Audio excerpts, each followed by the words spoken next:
Hello, my friends. This video today is for anyone within their beginning journey to first year and a half of starting your own business. This is for someone who really hasn't made any sales yet because I was literally you. And I was literally you until this month where I hit my stride and I feel like I finally cracked the code. Since April 22nd, whatever day it is now, I've closed around 6.5, 7.5K so far this month. There have been a few things that I've been doing this month that have completely unlocked the way that I've been selling and the way that I've been connecting to the way that I've been selling as a woman. So that's why I said it's for the girlies. I don't know if men are going to resonate with this so much because it's not super masculine. And I realized at some point I was like, that's not me. This isn't working for me. My sales coach is actually a guy and I respect him a lot, but I use a lot of the things that he does. But some things I think you just got to find out what works for you. If you want to check out my sales coach as well, or my business coach, his name is Mondo. He's really awesome. He's on LinkedIn. Would recommend him to literally everyone. But I'm not the person with the most experience. I'm really not. If you're looking for someone to get you to like 100K a month, this video is not for you. I am the person who, if you are looking to just crack through right now, 2025, how to start getting to $7,500 in sales in whatever amount of time has transpired between April 22nd and the day that I posted this video. I think it's like May 10th, May 9th, May 8th, something around there. This video is for you. I started my career over in the UK and then I moved over. So just telling you a little bit about me so you know how I got the skills to build the confidence to be able to sell with proof. And when I came over, I started this podcast. My first podcast guest, I don't even know why he responded. His name's Dan Ariely. You can check out the video still on this channel. I had him on as a podcast guest and he ended up being my first big client. And I took his LinkedIn account from 170,000 impressions a month to 485,000 a week. And I did that for a year. And so that helped me gain a lot of confidence. Now, along the way, I've also had a lot of people who screwed me over. But you know what? Every single time that someone has screwed me over in business, I have found that something else happens that's really, really good as a result. So in this video, I'm going to go over the things that got me to 7.5K in sales in this short amount of time. But I also want to go through a few of those pitfalls that I did in the first year and a half that not only didn't make me money, but cost me $18,000 in personal cosign loans. Yep. And also cost me, I think, $21,000 minimum in unpaid fees. But I'll also tell you the really good things that came out of the opportunity. So don't feel bad for me. I don't feel bad for me. It's all good. So the 5 things that I have done this month that I wasn't doing before is, first of all, I started doing actual cold outreach. So I started DMing people and I started doing this in a really different way than before. I started just saying like, hey, how are you? I saw that we had X in common. The exact DM that I sent out to people is I literally just got married. So I live in Louisiana now.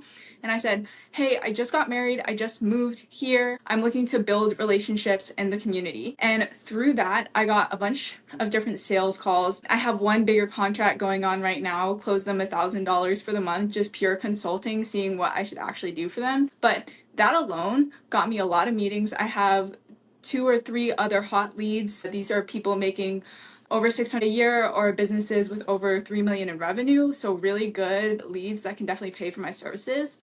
The other things that I did this month to make sales is I followed up with people who were referred to by me and who I'd done work for in the past, little things here and there. So over time, I would say one of your biggest wins, and this is number 2, is that you're just going to have people to go back to who you've already done work for. So you can remarket to your existing book of business. And so just making sure that you're going back to those people, that helped me get to this 7,500 a month so far this month. The third thing that I did was I stopped actually caring if I closed. And I know that sounds so crazy, but because I started doing number 1, which is an extreme amount of outreach, like I was waking up at 3 a.m. just like heart sinking because of that $18,000 worth of debt that I was telling you about. I started doing so much outreach. It was freaking crazy.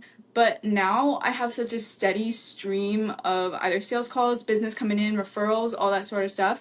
It's allowed me to calm down. Like, I get on these sales calls, I'm way more concerned about whether it's a right fit than I am of actually selling them. And that brings me to number 4.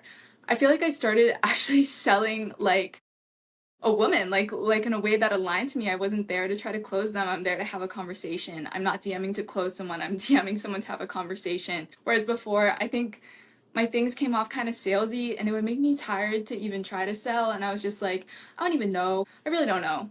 Okay, and now let's get to the fifth and final tip that helped me get here, which has been huge for me. And it is that thing that I mentioned in the beginning where I actually have the proof and the evidence to show that I'm good. And I can say those numbers with credibility.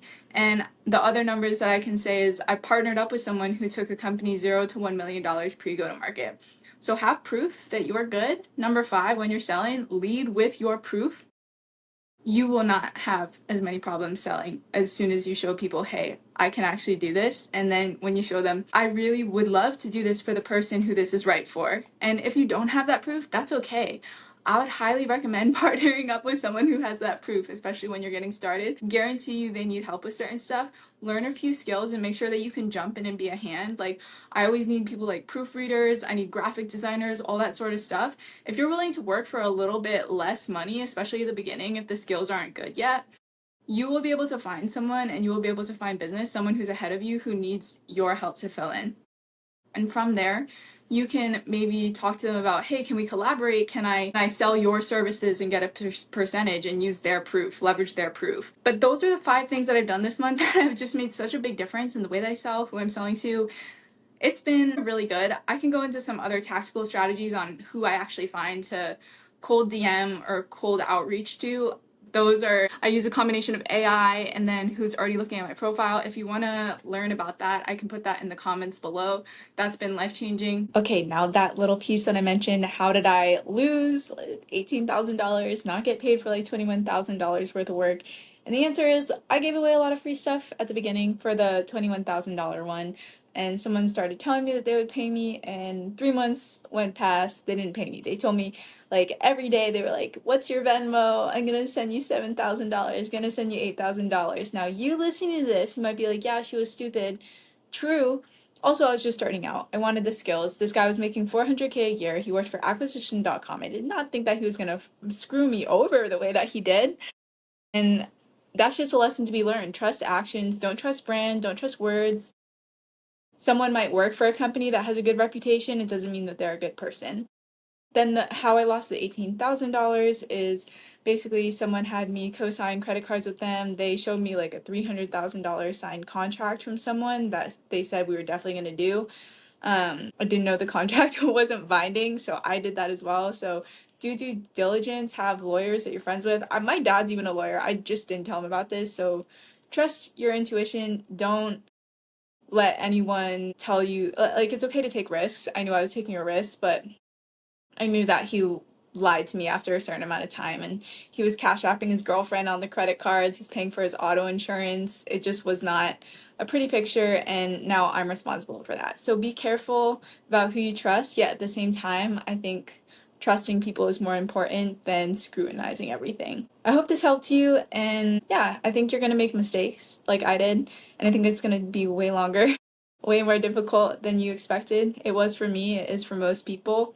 I just talked to someone who owns an 8, 9, $10 million business, somewhere around there.